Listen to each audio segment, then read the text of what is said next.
नमस्कार, मैं अशोक कुमार पांडे और स्वागत है आपका द क्रेडिबल न्यूज पर। ऐसा लगता है हिमंता बिस्वा शर्मा कुछ ज्यादा ही बुरा फंसते चले जा रहे हैं। जो लोग मेरा वीडियो देखते हैं उनको याद होगा, मैंने ये बात कही थी कि जिस समय प्रधानमंत्री नरेंद्र मोदी मलेशिया यानी कि एक मुस्लिम मुल्क में गए हुए हैं, उस समय इस तरह का वीडियो आना हिमंता बिस्वा शर्मा के लिए नहीं, मोदी जी के लिए परेशानी का सबब हो सकता है। सोच लीजिए, मान लीजिए मलेशिया में किसी इंटरनल मीटिंग में जब कैमरे ना हो तो मोबाइल पर यह वाला वीडियो दिखाकर मोदी जी से सवाल पूछ लिया जाए कि आपके देश में एक मुख्यमंत्री मुसलमानों के खिलाफ ऐसे वीडियोस बनाता हुआ दिख रहा है। भले ये हिमंता बिस्वा शर्मा के अपने हैंडल से ना पोस्ट हुआ हो, भारतीय जनता पार्टी के ऑफिशियल आसाम के हैंडल से पोस्ट हुआ था, तो मोदी जी क्या जवाब देंगे?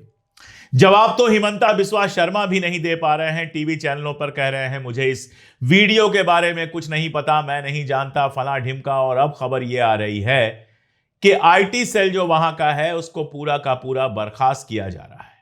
आपको याद होगा, महुआ मोइत्रा ने मलेशिया के प्रधानमंत्री को टैग करके एक ट्वीट कर दिया था। यही वीडियो ट्वीट कर दिया था कि मलेशिया के प्रधानमंत्री अनवर इब्राहिम महोदय, आप नरेंद्र मोदी जी को इतना स्वागत दे रहे हैं। ये लिखा नहीं था, ये उसका मतलब था। लेकिन देखिए उन्हीं के पार्टी के मुख्यमंत्री यहां पर क्या कर रहे हैं। उन्होंने लिखा था कि इस्लाम मलेशिया का आधिकारिक धर्म है और यहां 65% मुसलमान हैं। कृपया भारत में भाजपा के एक मुख्यमंत्री द्वारा मुसलमानों को मजाक में गोली मारने का वीडियो देखें। अगली बार उनसे बातचीत करने से पहले प्रधानमंत्री से इस मामले में स्पष्टीकरण मांगें।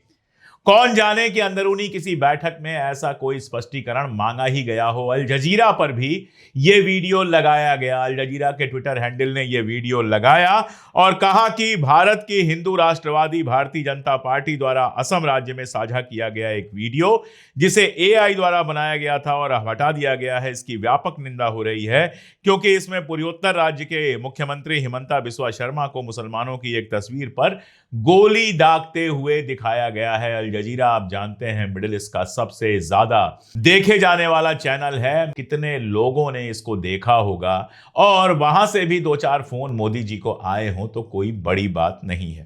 इसके अलावा कोर्ट में कई सारे केस किए गए हैं। अभी जब मैं ये वीडियो शूट करने आया था तो बार एंड बेंच ने अपडेट किया है कि आसाम के एक बुद्धिजीवी डॉक्टर हिरेन गोहेन ने इस वीडियो पर नहीं, अब तक जो हेट स्पीच दी है हिमंता बिस्वा शर्मा ने, उन हेट स्पीचेज को आधार बनाकर सुप्रीम कोर्ट में एक केस फाइल किया है। आप जानते हैं ये वीडियो तो भले आसाम के बीजेपी के हैंडल से पोस्ट हुआ हो, हिमंता के अपने हैंडल से पोस्ट ना हुआ हो, लेकिन इसके पहले 4-5 लाख मियां मुसलमानों का नाम काटने, 5 रुपए मांगे तो 4 रुपए दो, हम उनको परेशान करेंगे, इस तरह के हिमंता बिस्वा शर्मा के वीडियो सामने आ चुके हैं। इन्हीं सारे वीडियोस को लेकर डॉक्टर हिरेन गोहेन पहुंचे हैं सुप्रीम कोर्ट में। और इसके पहले सीपीएम और सीपीआई की नेता एनी राजा, इन लोगों ने जो याचिकाएं की थी वो भी चीफ जस्टिस ऑफ इंडिया के सामने है। इसके अलावा पूर्व सांसद मोहम्मद अदीब, हर्ष मंदर और ऐसे कई सारे लोगों ने मिलकर एक याचिका की थी, उसको भी सुप्रीम कोर्ट ने एक्सेप्ट कर लिया है। दरअसल ये वीडियो हिमंता को बहुत भारी पड़ रहा है। खबर यह आ रही है, पक्की खबर नहीं है, लेकिन कई सारे सोशल मीडिया हैंडल्स ने यह पोस्ट किया है कि 4 लोग, जो 4 पदाधिकारी हैं वहां आईटी सेल के, रोन विकास गौरव, ऋतुपर्णा डेका, शेखर ज्योति और श्याम कनु गगोई, ये चारों लोग मिलकर असम मीडिया का हैंडल देखते हैं, असम में जो बीजेपी का हैंडल है वो देखते हैं, वहां का सोशल मीडिया देखते हैं। मैं आपको इनके अपॉइंटमेंट का लेटर दिखा देता हूं। खबर यह आ रही है कि इन चारों लोगों को बर्खास्त कर दिया गया है। खबर यह भी आ रही है कि ये लोग अंडरग्राउंड हो गए हैं, क्योंकि गिरफ्तारी का आदेश भी निकल सकता है। अब ये बेचारे तो कारिंदे हैं। आप सोच सकते हैं कि भारतीय जनता पार्टी में बिना पार्टी से पूछे हुए, बिना पार्टी को दिखाए हुए, या आसाम के अंदर बिना हिमंता बिस्वा शर्मा की परमिशन लिए हुए ये कारिंदे इस तरह का वीडियो अपलोड कर सकते थे, लेकिन होता वही है। जब फंसते हैं आप तो ठीकरा किसी गरीब पर फोड़ दिया जाता है, किसी आम आदमी पर फोड़ दिया जाता है। तो लगता यह है, जिस तरह के इंटरव्यू हिमंता बिस्वा शर्मा दे रहा है, गोदी मीडिया चैनलों पर जा रहा है, वहां उससे पूछा जा रहा है कि ऐसा वीडियो आपने क्यों पोस्ट किया, तो वो कह रहा है मुझे किसी वीडियो की जानकारी नहीं है। मैंने ऐसा पोस्ट नहीं किया था, वो तो बीजेपी आसाम के हैंडल से पोस्ट हुआ था, मेरा इस वीडियो से कोई लेना देना नहीं है। और जब वो ये कह रहा है तो उसका चेहरा देखिए, चेहरा उतरा हुआ है। जब वो ये कह रहा था कि मियां मुसलमान कोई रिक्शे वाला 5 रुपए मांगे तो उसको 3 रुपए ही दो, तब उसके चेहरे पे देखिए कैसा जोश था। उसको लग रहा था कि इस तरह के बयान देकर आसाम के अंदर वो शानदार तरीके से दोबारा चुनाव जीत जाएगा। जब वो कह रहा था कि मियां मुसलमानों को परेशान करूंगा मैं, जब वो कह रहा था कि 4-5 लाख मियां मुसलमानों को हटाना है लिस्ट से, तब उसका चेहरा चमक रहा था। उसने एक जगह यह भी कहा, शायद अर्नब से बातचीत में यह कहा कि मियां मुसलमान का मतलब बांग्लादेशी मुसलमान होते हैं। नहीं, मियां मुसलमान बांग्ला मुसलमानों को कहा जाता है। जरूरी नहीं है वो बांग्लादेश के हों, बांग्ला भाषी जो मुसलमान वहां पर हैं उनको मियां मुसलमान कहा जाता है। और बंगाल अपने देश में ही है। एक और बात हुई, अर्नब ने उससे पूछा कि क्या आप चुनाव हार जाएंगे तो आसाम मुस्लिम बहुल प्रदेश हो जाएगा? तो उसने कहा मैं चुनाव जीत जाऊंगा तो भी अगले 10-15 सालों में आसाम मुसलमान बहुल प्रदेश हो जाएगा। तो अर्नब ने उससे पूछा फिर आपके जीतने हारने से फर्क क्या पड़ता है? तो बेचारा गो गो करने लगा। उसके बाद उसने सारा आरोप बंगाल पे मढ़ दिया कि बंगाल की सीमाएं पोरस हैं, खुली हैं, वहां से आते हैं। तो अर्नब ने पूछा कि क्या वाया बंगाल असम में आते हैं? मजेदार बात यह है कि बंगाल हो चाहे आसाम हो, हर जगह सीमा की रक्षा की जिम्मेदारी बीएसएफ की है। केवल और केवल बीएसएफ जो है वो सीमाओं की रक्षा करता है और बीएसएफ सीधे सीधे आता है गृह मंत्रालय के अंडर में।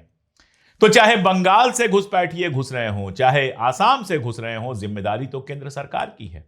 वैसे शोर किस तरह से मचाया जाता है, मैं आपको लखनऊ का किस्सा बताता हूं।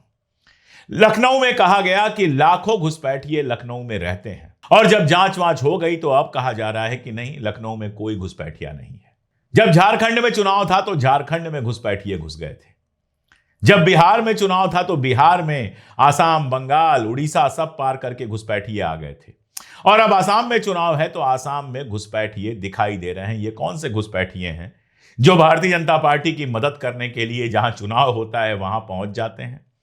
बड़ी बड़ी बातें की जाती हैं, लेकिन जब संसद में सवाल पूछा जाता है तो सरकार कोई ढंग का जवाब नहीं देती है कि कितने घुसपैठियों को पकड़ा गया। दरअसल बहुत साफ है कि घुसपैठियों का पूरा शोर सिर्फ मुसलमानों के खिलाफ माहौल बनाने, उनका वोट काटने, उनको परेशान करने और इसकी आड़ में हिंदू वोटों को ध्रुवीकृत करने, गोलबंद करने, पोलराइज करने के लिए किया जाता है।